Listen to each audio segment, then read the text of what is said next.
Hey everybody, welcome back to BK's Bullets. Today we're talking Man of Steel number 6 by Brian Michael Bendis.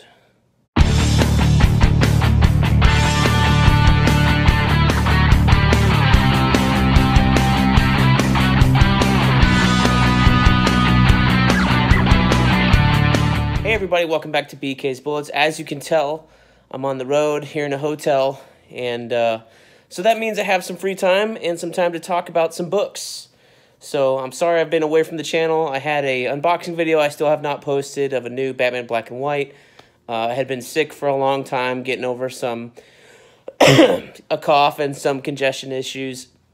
But hopefully they have cleared up enough for us to talk about some comic books I've been reading. So what's going on in the DC universe right now? Well, right now is the big debut since Action Comics 1000 of Brian Michael Bendis, the longtime Marvel Comics stalwart that joined DC earlier in the year. So he has taken over the Superman line, which consists of the Superman book and the Action Comics book. So they are relaunching Superman with a new #1 coming out this Wednesday.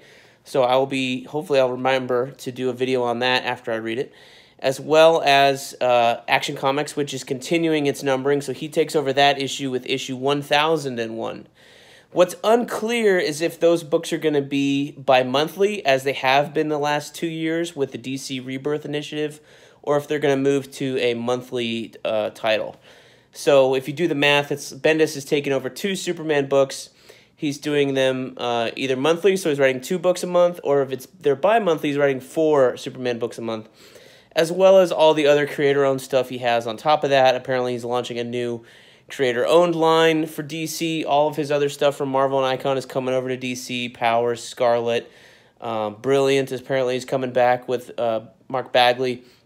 So there's a whole bunch of stuff coming from Brian Michael Bendis from DC if you're interested in that. But this is the first time we've seen Bendis write any Superman characters or any DC characters for that matter.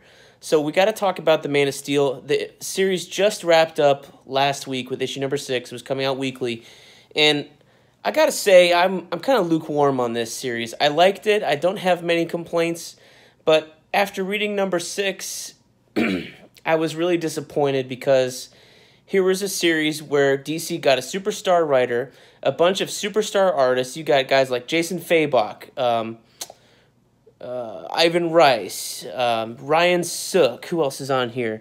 Kevin Maguire, Doc Shaner. Whom I don't know about being a superstar for that guy. I've not really heard of him before, but he was pretty good. Anyway, you had all these guys doing single issues, and the art tended sometimes to flow pretty well from one to the other, except you had these 2 pages the whole time of in each issue from Jason Fabok, which totally kind of broke the style. Like in the Kevin Maguire issue, it totally broke the style of the book, because they're 2 opposite ends of like the style spectrum. Kevin Maguire's cartoony and expressionistic. Jason Fabok is realistic and, realism kind of thing. But anyway, we were just left with a bunch of questions, and it left me feeling hollow and empty that this entire miniseries was basically just 6 issues of setup for the Superman series and the Man of Steel series. Now, I have nothing wrong about, there's nothing wrong about laying plot threads for your future books in a miniseries, but the central concept of this Man of Steel series was there was a villain called Rogol Zaar who was coming to hunt Superman, or any Kryptonian. He apparently claimed to have destroyed Krypton long, long ago, and he was so appalled that there was any surviving Kryptonian left, he came to Earth to hunt the Kryptonians. He ended up destroying the bottled city of Kandor, I think in issue 3 or 4, and that was a huge thing. I was kind of astounded by that. This is a big deal by Bendis, at least in terms of Superman lore. But we didn't get a definitive answer as to whether or not he killed the entire planet of Krypton. We didn't get any background on him. He's trapped in the Phantom Zone at the end of number 6. And issue number 6 was more about Lois and Jonathan Kent, Clark's son, who was introduced in... Gosh, it was pre-Rebirth, and it was the old Superman had come from the future kind of thing, and he had a son. that was a whole nother thing. It's a whole nother video. But basically, they decided to keep him around, and I like the idea. For a while, we had Zod's son when Jeff Johns was writing back in the New 52, and he was Christopher Kent for a while. But it seems that when they brought Zod back for Rebirth, his son is still alive, but it was unclear whether or not he still remembered being Chris Kent for a long time. But anyway, this Jonathan kid is pretty much the same guy, same character. So he's sticking around, but instead of being in the Superman books, Bendis is coming in and deciding to shunt him off into space with Clark's father, who was Mr. Oz, was his like code name for the past 2 years until the Oz effect revealed he was actually Jor-El, Superman's biological father from Krypton, who had somehow survived the explosion and has taken young Jonathan off on a journey to explore the universe and his powers and explain to him his heritage and things like that. Lois Lane, being the supermom, said, "You're not taking my son anywhere without one of us," and decided to go along with him. So apparently that's going to be in one of these Bendis books. But as far as Rogozar, kind of a terrible name, terrible design by Jim Lee, honestly. He's like cyborg and alien and like looks like Killer Croc. I wasn't really feeling him. I know that every new Superman villain is like got to be huge and powerful because he's got to be strong enough to beat Superman or look like he can take him on, but to me, I would like a slimmed down villain that's just as strong. I mean, Superman's got muscles, but he's stronger because of his alien physiology. He's not strong because he has big muscles.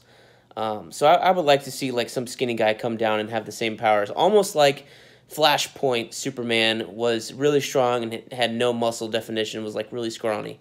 I think you can do that and have an interesting look for a villain. He doesn't have to be super big. Not every villain has to be as big as Doomsday. But anyway, he showed up. He wrecked Metropolis. He fought Superman pretty much for 6 issues.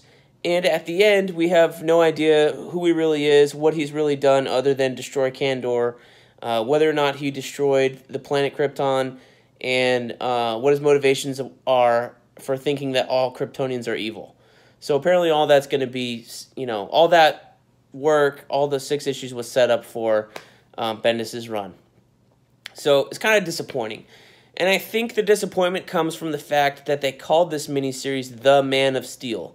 So if you don't know, The Man of Steel is a miniseries name which has significance in the Superman universe because in 1986 or 7, John Byrne relaunched Superman post Crisis on Infinite Earths, and basically like relaunched Superman.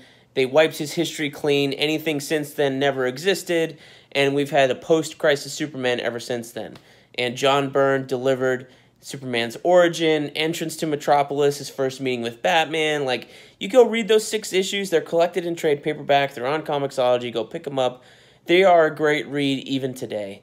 But what was cool about them is that he covered Superman's kind of entire origin to current status in the DC Universe in 6 issues and established who this new Superman is and why he was here and stuff like that. So it has a lot of historical significance, this title, this Man of Steel designation. So, you know, everybody had big expectations. I bet retailers were told or encouraged to order big on this book because of that title, and I don't know if they did. And when it turns out 6 issues later, that's just a setup, a really long, like, primer 0 issue for Bendis' Superman run in between 2 different books. And it's still unclear whether you can read one of Bendis' books or if you have to read both of them to understand what's going on in either one. So that will become clear, I think, as we go on. But it's just hollow and empty, and I feel like I wasted a little bit of money here with the 6 issues. Don't get me wrong, the art was great. Every artist did a fantastic job, and you know, I really enjoyed that aspect of the story. I'm still interested to see where Bendis goes. He's a long-term writer, so a lot of his stuff doesn't play off, you know, or pay off in a long time. But this is almost unlike Bendis before because he's been writing 6-issue story arcs. He's kind of the progenitor of the waiting for the trade or 6-issue story arc mentality. He started all the way back in 2000, 2001 on Ultimate Spider-Man. every Ultimate Spider-Man trade is basically 6 issues, and there's, you know, like a 3-act structure, beginning, middle, and end, and each of those acts is 2 issues. You know, and that's kind of how comics have been written over the last 18 years, largely due to Bendis and Marvel moving all their story arcs that way. DC started doing it as well, and it's really weird for him not to have a full story in 6 issues. So, anyway, that's how I felt about the series. If you're interested in all these different artists, definitely check out their issues. I don't think you need to read all 6 to understand. If you just like Kevin Maguire and want to see him draw Superman, just pick up that issue. If you like Jason Fabok, just pick up issue 6. If you like Doc Shaner, pick up that issue. If you like Ivan Rice, pick up that issue. You don't need to read all 6 to know what's going on, because not a whole lot is going on. It's all set up so you can kind of jump in at any point. So we'll see where the Superman run goes with Bendis.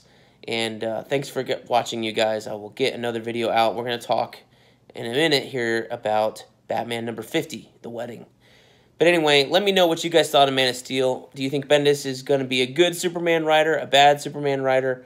Let me know what you thought about the issues. Who is your favorite artist on these 6 issues? For me, it was definitely Ivan Rice, Jason Fabok. I tend to lean towards that Jim Lee-ish style, the hyper-realistic, hyper-designated, hyper-muscled style. But I definitely enjoyed, you know, Kevin Maguire's stuff as well. The one I did not like was Adam Hughes' issue. I thought that was terrible. I mean, you look at Adam Hughes covers and they're painted, they look great. The Adam Hughes art in that issue was not spectacular at all. It felt like he was phoning it in. Maybe he didn't have enough time to do all the painting stuff he normally does, but it definitely showed. I think him and Ryan Sook were kind of the 2 weakest issues that I saw. But anyway, thanks for watching. Give me a thumbs up if you like this video, thumbs down if you don't. Like, comment, subscribe. Let me know what your favorite issue was. And I will see you guys next time in the Funny Pages.